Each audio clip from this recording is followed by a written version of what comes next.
How to mute audio in CapCut Mobile. Hi everyone, I'm here to assist you today. Without any delay, let's jump right in.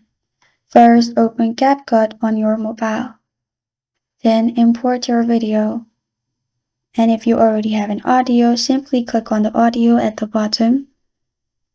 After you click on the audio, at the bottom you will find volume option. Click on volume at the bottom. Then drag the circle on the left side. Make sure it's 0.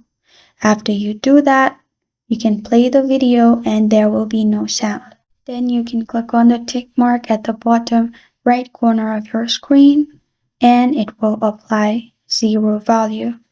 After you do that, you're good to go. This is how to mute audio in CapCut Mobile.